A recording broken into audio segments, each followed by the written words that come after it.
Xin chào tất cả các bạn. Chắc hẳn nhà các bạn đang sử dụng chiếc xe máy làm phương tiện đi lại cho gia đình. Một số loại xe máy nó sẽ bị hay gặp một cái tình trạng như sau. Đó chính là cái phanh đĩa này sau khi các bạn bóp cái phanh và các bạn nhả cái tay phanh ra thì các bạn xoay cái bánh ấy thì nó rất là nì. Nó nì nợ mà nó xoay rất là nì mà nó không được trơn tru các bạn ạ. Cái xe máy này nó hay bị một số bệnh ở trên một số dòng phanh đĩa. Đấy. Hôm nay mình sẽ hướng dẫn các bạn cách sửa. Và tiện đây mình cũng chia sẻ tới bạn luôn. Trước tiên các bạn cần kiểm tra đó chính là các bạn sẽ kiểm tra bộ phận dự trữ của dầu phanh ở chỗ bộ phận tay bóp này. Các bạn sẽ xoáy ở đây có hai con ốc, các bạn sẽ xoáy cái bộ phận nắp đậy này ra.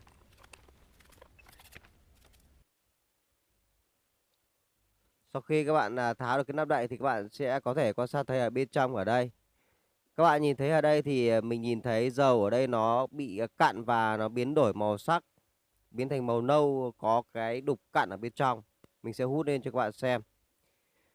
Chính bởi cái dầu này các bạn sau khi một thời gian sử dụng thì nó sẽ bị nắng đọng và nó cạn lại và nó biến đổi màu. Nó làm cho cái đường ống dẫn dầu của nó lưu thông không đồng đều. Nó kiểu giống như ở bị tắc các bạn ạ. Nó dẫn không được tốt.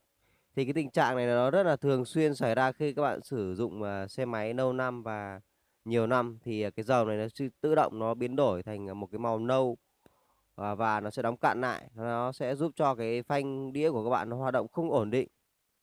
Đấy. Thì các bạn cần kiểm tra ngay và bảo dưỡng ngay cái bộ phận phanh đĩa và cái dầu phanh này. Trước tiên thì mình sẽ tháo cái cụm phanh này ra cho các bạn xem. Ở đây thì nó sẽ có hai cái con ốc, các bạn sẽ vặn hai con ốc này và các bạn sẽ tháo được cái cụm phanh đĩa này, rất là đơn giản.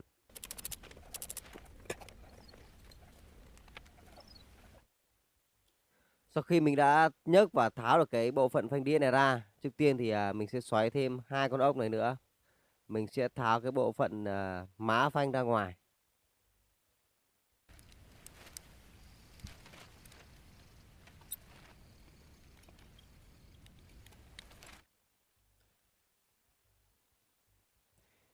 Sau khi xoáy đẩy con ốc này ra thì các bạn có thể tháo được má phanh và những cái bộ phận khác ra ngoài. Đây là cái má phanh của nó khá là mòn rồi các bạn ạ. Các bạn cần nên thay định kỳ cái má phanh này khi nó quá mòn. Thì các bạn có thể quan sát thấy ở đây thì bộ phận chi tiết ở đây nhìn thấy quả piston ở đây nó bị tình trạng là nó gỉ, nó bị bẩn các bạn ạ. Nó sẽ giúp cho cái công việc đẩy ra đẩy vào của cái quả piston này nó sẽ không được tốt và ổn định. Chúng ta cần phải tháo ra. Để tháo cái quả piston này ra, các bạn cứ nhấn bóp phanh để cho dầu nó sẽ tự động nó sẽ đẩy được cái quả piston này ra ngoài và các bạn sẽ không cần phải đến những cái dụng cụ chuyên nghiệp. Đấy, sau khi mình bóp và mình đẩy cái quả piston này ra và mình sẽ tháo được quả piston này ra đây các bạn ạ. Trước tiên thì sau khi các bạn đã tháo được quả piston này ra ngoài rồi thì các bạn có thể quan sát trên cái thành xi nanh của cái piston này xem nó có bị xước hay không và các phớt của nó có bị mục nát hay không. Đấy. Các bạn cần kiểm tra thật kỹ và chúng ta sẽ vệ sinh bảo dưỡng lại. Ở trên tay mình đang cầm đây nó chính là quả piston thì các bạn cũng cần phải vệ sinh lại quả piston này, kiểm tra xem nó có bị xước quả piston hay không. Đấy, cái này thì nó bị tình trạng nó bị bẩn và hen gỉ các bạn ạ, cần bảo dưỡng kiểm tra. Trước tiên thì mình sẽ tháo cải cụm này ra bằng cách này, mình sẽ vặn cái con ốc của cái ống dẫn dầu này. Sau khi vặn con ốc của ống dẫn dầu thì các bạn có thể tháo được cả toàn bộ cái cụm phanh đĩa này ra. Các bạn sẽ vệ sinh nó bằng cách là các bạn sẽ đổ vào đây một chút xăng xe máy. Cái xăng mà các bạn thường đi ấy, thì các bạn sẽ đổ vào đó và đổ thêm vào đó và các bạn sẽ sử dụng cái cây bàn chải cũ và các bạn sẽ đánh nó sẽ sạch lại nha các bạn. Bây giờ mình sẽ tiến hành mình vệ sinh luôn và bảo dưỡng cho các bạn xem nhé. Đây là toàn bộ cụm chi tiết của cái bộ phận phanh sau khi mình đã bảo dưỡng nó xong bằng cách là mình sẽ dọn lại và vệ sinh lại. Các bạn có thể nhìn thấy nó rất là sạch, sạch gần như là kiểu là mới luôn các bạn ạ. Mình kiểm tra ở đây thì các gioăng phớt của nó còn rất là tốt. Nó chỉ bị bẩn và hen gỉ thôi, mình bảo dưỡng lại.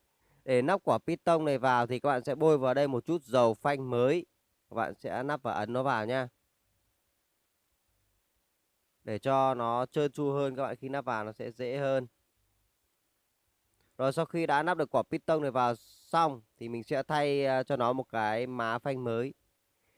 Ở đây là cái má phanh cũ của nó, nhưng mà lát nữa mình sẽ mua mới mình thay luôn. Rồi sau khi đã thay má phanh và nắp vào thì ở đây sẽ có hai con ốc như cũ, thì các bạn sẽ tiến hành các bạn vặn vào nhá. Rất là dễ dàng luôn các bạn ạ.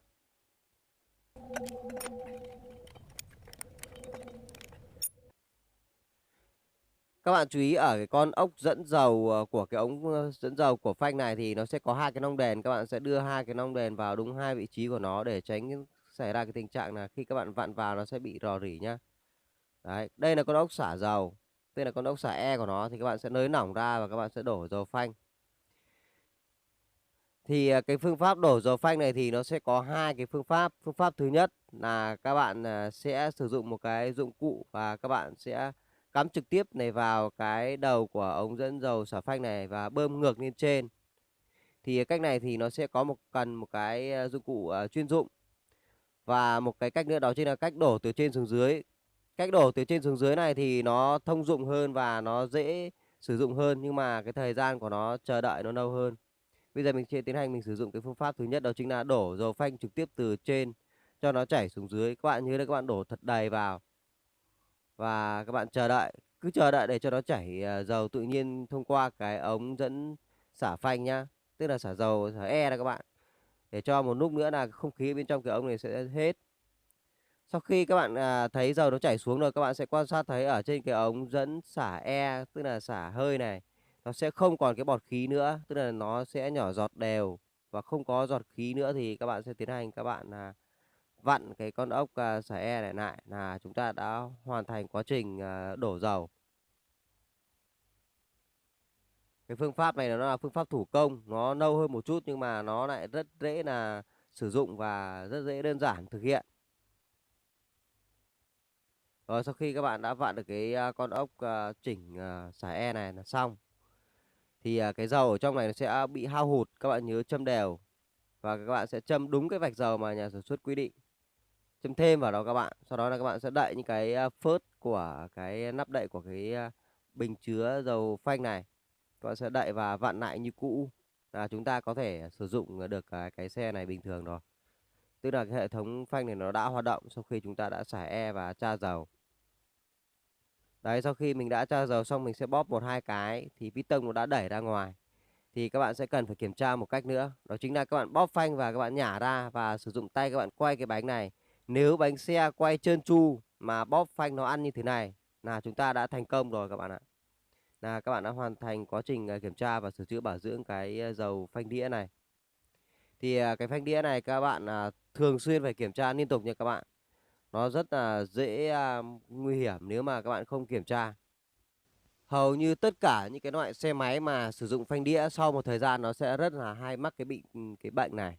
Hoặc là cái dầu phanh của nó bị đóng cặn, thì các bạn cần phải thay dầu phanh thường xuyên và kiểm tra bảo dưỡng để trong quá trình các bạn đi lại nó hoạt động tốt hơn và an toàn hơn cho chính mình và mọi người trong gia đình. Rồi, video ngày hôm nay mình hy vọng nó sẽ hữu ích cho bạn. Một phần nào đó trong cuộc sống các bạn hoàn toàn có thể tự làm tại nhà được với cái video này của mình. Các bạn thấy video của mình hay thì các bạn nhấn like và đăng ký kênh ủng hộ mình nhá. Xin chào và hẹn gặp lại các bạn ở những video sau. Bye bye.